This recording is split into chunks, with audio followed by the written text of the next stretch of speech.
বলছেন করে দেখা তো কেমন করে করিস। শ্রদ্ধেয় কাজুদা পড়েছেন আতান্তরে। রোজ যেটা করি, যেটা আমার কাছে জল ভাত, এখন মালিকের সামনে বসে করতে হবে, হাত কাঁপছে। তথাপি যখন পূজনীয়া মা বলছেন কর না, ভয় কি, কর দেখি কেমন করে করিস।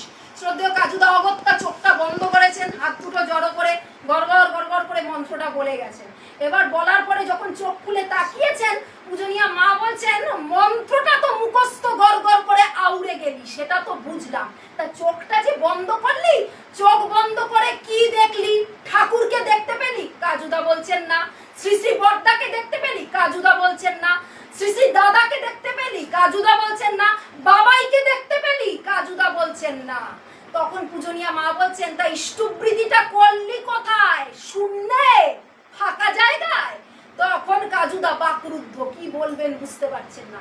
পূজনীয়া মা বলছেন শোন রে, আমাদের ওই আত্ম অহমিকা ছাড়তে হবে আমি বড় ভক্ত, বরং ভাবতে হবে বাড়ি তৈরি করার আগে লোকে ভিতটা পাকাপোক্ত করে, কারণ ভিত মজবুত না হলে তার উপরে বড় ইমারত দাঁড়াতে পারবে না, বাড়ি হবে নড়বড়ে, যে কোনো সময় ভেঙে পড়তে পারে, ভেঙে পড়বেই পড়বে। তার জন্য কি করতে হবে বলতো? নিজেকে তৈরি কর। কে কি করলো দেখতে যাবি না, আগে নিজেকে তৈরি কর, নাম ধ্যান ঠিক করে কর, কুলকুণ্ডলিনী জাগ্রত হবে। কুলকুণ্ডলিনী জাগ্রত হলে দুই চোখের মাঝখানে ত্রিনয়ন, ত্রিনয়ন দিয়ে চোখ বন্ধ করে যখন ইষ্টবৃত্তি করবি, দেখবি ঠাকুর, ঠাকুরে বিলীন হয়ে যাচ্ছেন বড়দা, ঠাকুরে বিলীন হয়ে যাচ্ছেন দাদা, ঠাকুরে বিলীন হয়ে যাচ্ছে বাবাই। যেদিন এইভাবে করতে পারবি, ইষ্টবৃত্তি করা সফল ও সার্থক, নচেত কিচ্ছু হয়নি। তাহলে আমরা কোথায় দাঁড়িয়ে রয়েছি? আমি যখন এই ঘটনাটা পড়লাম, যখন এটা শুনলাম, আমার গায়ে কাটা দিচ্ছিল, শিহরণ হচ্ছিল, এটা ভেবে সত্যি তো এইরকম ভাবে ইষ্টবৃত্তি কোনোদিন করেছি, করার কথা ভেবেছি কি আদৌ? ভাবতেই পারিনি। আমাদের পরম পূজ্যপাদ শ্রী শ্রী বর্দা এর জন্য বলতেন ঠাকুর 1 টাকা 2 টাকা 5 টাকা 10 টাকার কাঙাল নন। তাহলে ইষ্টবৃত্তি আমরা করি কোথায়? কোনটা দিয়ে ইষ্টবৃত্তি করি? আমার অন্তরের আকুতিটাই আমার ইষ্টবৃত্তি, ওটাই আমার ইষ্টার্ঘ। ঠাকুর ওটাই নেন, কারণ তিনি পয়সার কাঙাল নন, তিনি প্রেমের কাঙাল, ভালোবাসার কাঙাল, মানুষ কাঙাল, মানুষ ভিখারি রাজা বিরাজ। তাই আমরা যদি এইভাবে তাকে ধরে নিজেকে গড়ে পিঠে নিতে পারি, তাহলে ওই বিনীত অহংযুক্ত জ্ঞানী হয়ে উঠবো।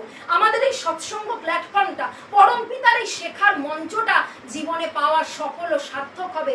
দেখবো আমরা তখন এক একজন অসম্ভব সম্ভব করছি, অসাধ্য সাধন করছি। ডিপি ওয়ার্ক তখন এমন কোনো কঠিন ব্যাপার নয়, কোনো ইষ্ট কাজই তখন কঠিন বলে মনে হবে না। আর এইটুকু বলে শেষ করি, আমাদের ঠাকুর বাড়িতে সৎসঙ্গ আশ্রমে একজন শ্রদ্ধেয় দাদা থাকতেন। তিনি শ্রী শ্রী ঠাকুরেরই একজন কর্মী ছিলেন, পড়াশোনা জানতেন না, আর ক লিখতে গেলে কলম ভাঙতো, এতটাই নিরক্ষর ছিলেন। তার নামটা সম্ভবত কি একটা বল জানি, আমার ঠিক মনে পড়ছে না।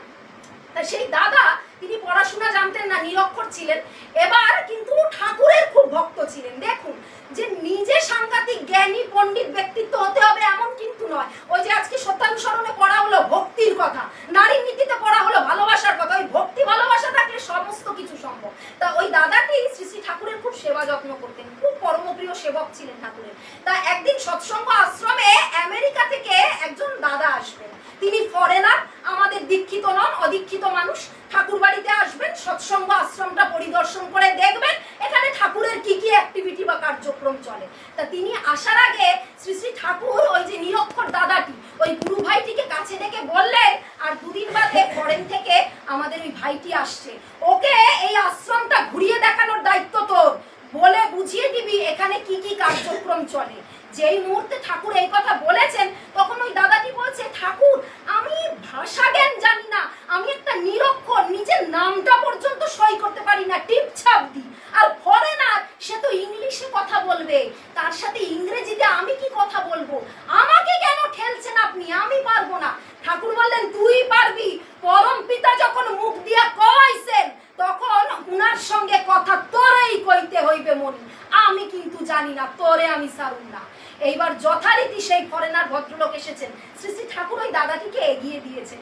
এবার দাদাটি তার আগের দিন রাত থেকে প্যানিক শুরু হয়ে গেছে, ওই যে মিঠুনদা বলছিল না 2-3 রাত জাগা, তার ওরকম টেনশনে 2-3 রাত ঘুম ছুটে গেছে, ঘুম হচ্ছে না, কি করছেন, চাদর মুড়ি দিয়ে খালি ধ্যান করছেন, এমন নাম ধ্যান করেছেন যে তার মধ্যে ওই তীব্র ভাব এসে গেছে, কুলকুণ্ডলিনী জাগ্রত হয়ে গেছে। এবার সেই ফরেনার ভদ্রলোক আসার পরে শ্রী শ্রী ঠাকুর যখন ওই দাদাটিকে এগিয়ে দিয়েছেন, ইনি আপনার সাথে সমস্ত কথাবার্তা বলবেন, সৎসঙ্গ আশ্রম ঘুরিয়ে দেখাবেন।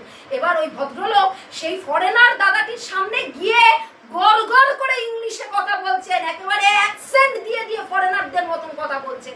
আর ফরেনার ভদ্রলোক ভাবছেন এই সাধারণ একটা লোক, একটা মানে মেরমেরে ধুতি পাঞ্জাবি পরা, অতীব সাধারণ গেও টাইপের দেখতে, সে কিনা আমার সাথে এইভাবে সমান তালে দক্ষ ভাষায় দক্ষ ভাবে ইংরেজিতে কথা বলে যাচ্ছে। তাহলে এই ঠাকুরের আশ্রমে কি না কি হয়, বাইরে থেকে দেখে বোঝা যায় না, এখানে বোধহয় অসম্ভব সম্ভব হয়, অসাধ্য সাধন হয়। ফরেনার অভিভূত, সে আর কিছু বলতে পারছে না, বলছে আপনি এত অসাধারণ ইংলিশ বলেন কি করে, শিখলেন কোথায়? তিনি বলছেন পরম পিতার দয়া, পরম পিতার দয়া, আমি কিছু জানি না। ফরেনার বলছেন এক্সিলেন্ট এক্সিলেন্ট। এবার দেখুন, একটা শরীর, সে সাধনার শরীর, ভাবের শরীর, আরেকটা শরীর যার কোনো নাম ধ্যান নেই, সাধনা নেই। এবার ওই ফরেনার ভদ্রলোক যাওয়ার সময় হ্যান্ডশেক করার জন্য হাতটা বাড়িয়ে দিয়েছেন, দাদা এক্সিলেন্ট, থ্যাংক ইউ, এই বলে হাতটা বাড়িয়েছেন। আর ওই যে আমাদের সৎসঙ্গী গুরু ভাইটি যে ঠাকুর বাড়িতে থাকতো, সেও হাত বাড়িয়ে দিয়েছে হ্যান্ডশেক করার জন্য। এই যে একটা নাম ধ্যানের শরীর আর একটা নাম ধ্যান সাধনা বিহীন শরীর, অর্থাৎ পার্থিব অপার্থিব শরীর পরস্পর পরস্পরকে টাচ করলো, ছোঁয়ার সাথে সাথে, স্পর্শ করার সাথে সাথে বিপরীত ক্রিয়া হচ্ছে, বিকর্ষণ হচ্ছে।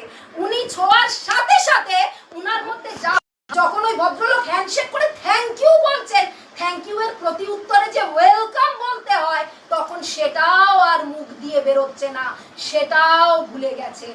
তখন চুপ করে দাঁড়িয়ে আছেন পাথরের মতন। ঠাকুর ওদিকে মুচকি মুচকি হাসছেন, পরম পিতার এমন লীলা।